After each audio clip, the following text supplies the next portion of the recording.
والصلاة والسلام علی رسولہ الکریم وعلی آلہ واصحابہ اجمعین۔ میرے محترم بھائیوں اور دوستو، ایک چیزوں کی خوبصورتی ہے، جیسے یہ مسجد بڑی بیوٹیفل خوبصورت۔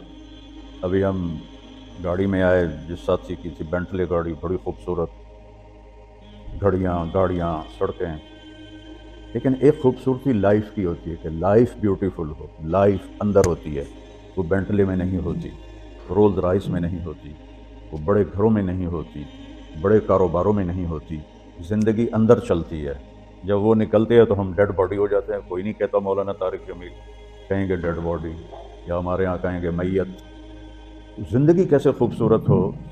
زندگی پیسے سے نہیں ہوتی، شکلوں سے نہیں ہوتی، کسی دنیا کی چیز سے لائف کی بیوٹی کا کوئی تعلق نہیں۔ اور جب تک لائف میں بیوٹی نہ ہو تو کوئی چیز مزہ نہیں دیتی۔ کیا لطف انجمن کا جب دل ہی بجھ گیا ہو، 100 بار چمن مہکا، 100 بار بہار آئی، دنیا کی وہی رونق، دل کی وہی تنہائی۔ تو زندگی کو خوبصورت بنانے کے لیے اللہ نے ایک آیت ہمیں سنائی ہے، ایک آیت، لَقَدْ كَانَ لَكُمْ فِي رَسُولِ اللَّهِ أُسْوَةٌ حَسَنَةٌ، کہ اگر لائف کو خوبصورت بنانا چاہتے ہو، اس کے لیے نہ انگلینڈ رہنے کی ضرورت ہے، نہ امریکہ رہنے کی ضرورت ہے۔ میں افریقہ کے غریب ملکوں میں گیا ہوں، جنگلوں میں، صحراؤں میں پھرا ہوں، تو ان کے زندگی دیکھ کر حیرت ہوتی ہے۔ ان کو آج کی دنیا کی کسی چیز کی کوئی خبر نہیں۔ آج بھی ان کے گھر میں روشنی کا کوئی انتظام نہیں، چاند کی روشنی ان کی روشنی، رات کو ان کے گھروں میں چراغ بھی نہیں جلتے۔ میں ایسے ملکوں میں گیا ہوں۔ لیکن اگر زندگی خوبصورت ہے تو رات میں بھی سورج نظر آئے گا اور دن میں بھی چاند نظر آئے گا۔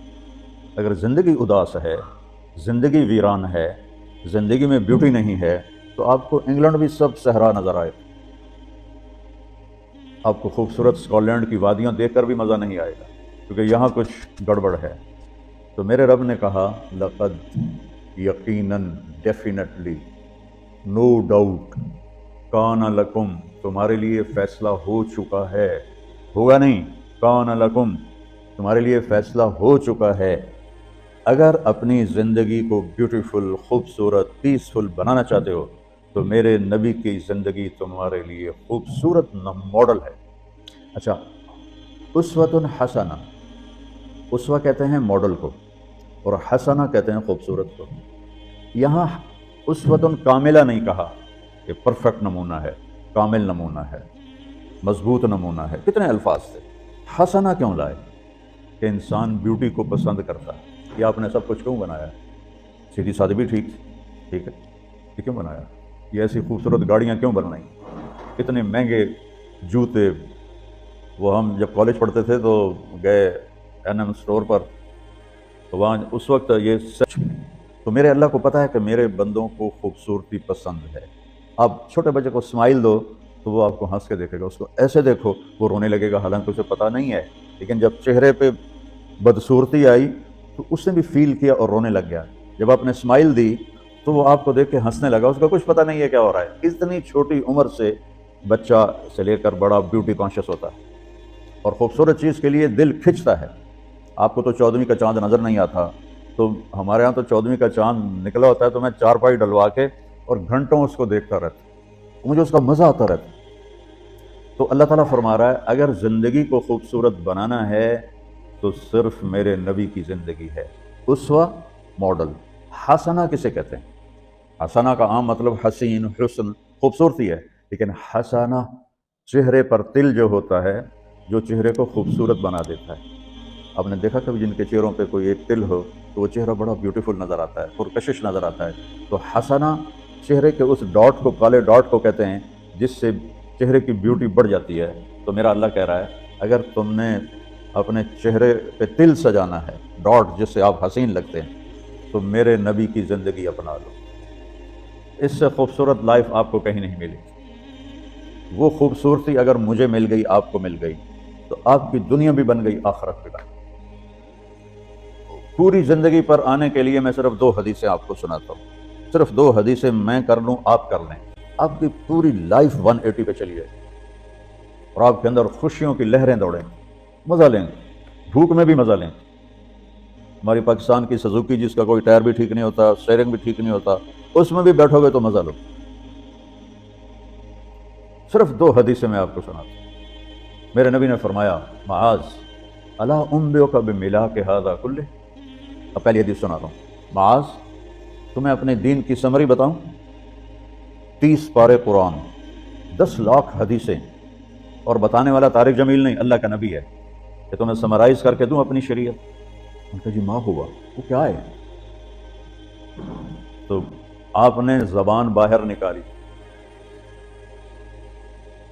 یہ نشان بنایا کینچی کا اور یوں کیا، پھر کہا کف ھذا، اپنی زبان پہ قابو رکھنا سیکھ لو، اپنی زبان کو سنبھال لو۔ کینچی بنائی، کینچی کاٹ دو۔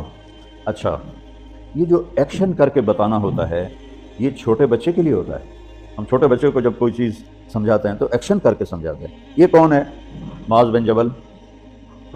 آپ نے فرمایا قیامت کے دن میری امت کے علماء کا جھنڈا معاذ بن جبل کے ہاتھ میں ہو۔ یہ وہ شخص ہے، اور یہ وہ شخص ہے جو اللہ کے نبی کی زندگی میں فتویٰ دیتے تھے، صحابہ حضور کے ہوتے ہوئے ان سے فتویٰ لیتے تھے۔ یہ وہ شخص ہے، یہ وہ شخص ہے 1,24,000 صحابہ میں واحد آدمی ہے جس کو آپ نے کہا یا معاذ انی احبک، اے معاذ میں تم سے پیار کرتا ہوں، واحد آدمی، اکیلا۔ اور میں کوئی 7-8 سال پہلے اردن گیا تو میں اربدن کی قبر کی زیارت کے لیے گیا۔ میں جب انٹر ہوا اس وقت ان کو وفات پائے 1418 سال ہو چکے تھے، 1418 سال ہو چکے تھے۔ میں ان کے قبر پہ کھڑا ہوا، خوشبو ہی خوشبو تھی، قبر پہ کپڑے پڑے ہوئے تھے، میں سمجھا یہ چادروں سے خوشبو آ رہی۔ میں تو ایک آدمی اور وہاں کھڑا میری حیرت کو سمجھ گیا، کہا خوشبو سونگ رہے ہو؟ میں نے کہا ہاں سونگ رہا ہوں۔ مجھ سے کہنے لگا چادروں سے آ رہی ہے؟ میں نے کہا ہاں۔ کہا سونگو۔ تو میں نے چادروں کو سونگا، کسی ایک میں نہیں تھی۔ پھر اس صاحب نے مجھے بتایا کہ یہ اس قبر سے ہر وقت خوشبو آتی ہے، 1418 سال ہو گئے اور اس بندے کی قبر سے خوشبو آ رہی ہے۔ اس کو ایسے سمجھایا جیسے معصوم بچے کو۔ ایسا کیوں کیا؟ کہ یہ مشکل ترین کام ہے۔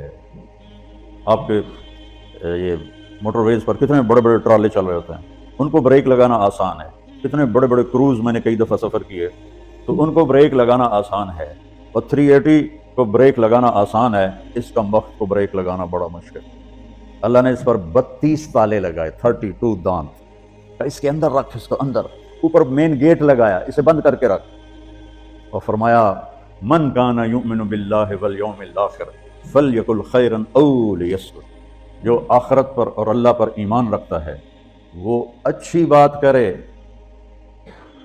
اور اگر زبان پہ کوئی غلط آنے لگے تو خاموش ہو جائے۔ غیبت، بیک بائٹنگ، ٹونٹنگ، طنز، الزام، گالیاں، ہمارے ہاں تو گالیاں بھی بڑی سپر کلاس گالیاں ہوتی ہیں، تو اس سے اللہ اکبر کا کیا مطلب ہے؟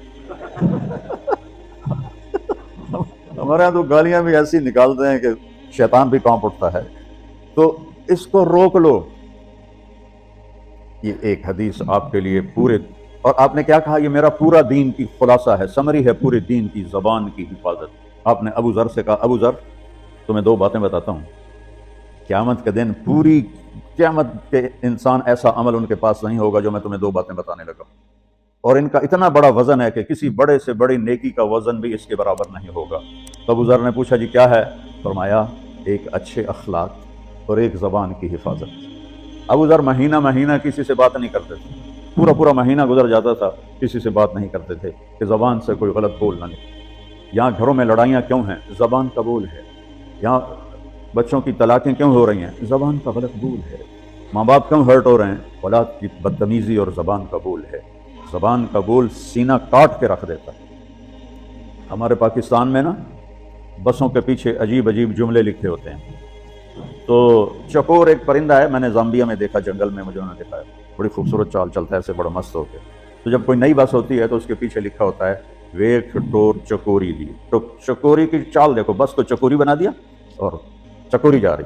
جب پرانی ہوتی ہے تو لکھا ہوتا ہے ہارن دے کر پاس کرے، جب تھوڑی اور پرانی ہوتی ہے تو لکھا ہوتا ہے یا پاس کر یا برداشت کر، اور جب وہ اور پرانی ہوتی ہے تو اس کے پیچھے ایک ملنگ بنا ہوتا ہے، لکھا ہوتا ہے نہ چھیڑ ملنگان۔ یہ تو فضولیات ہیں، اب میں اصل بتاتا ہوں۔ تو میں سفر میں تھا اور پڑھ رہا تھا، تو میں پڑھتے پڑھتے تھک گیا، میں نے کتاب بند کی، تو ہم ایک بس کو کراس کر رہے تھے، تو اس کے پیچھے ایک جملہ لکھا تھا، وہ آپ کو سنا، لکھا ہوا تھا دل، اس کے آگے لکھا تھا برائے فروخت، for sale, heart for sale, نیچے لکھا تھا قیمت، آگے لکھا تھا ایک میٹھا بول، ایک میٹھا بول۔ اور میٹھے بول پر اپنے ماں باپ کے دل خرید سکتے ہیں، بھائیوں کے بہنوں کے خرید سکتے ہیں، بیگم کے خرید سکتے ہیں، بیگم خامند کا خرید سکتی ہے، بچوں کا دل آپ خرید سکتے ہیں، بچے ماں باپ کا دل خرید سکتے ہیں،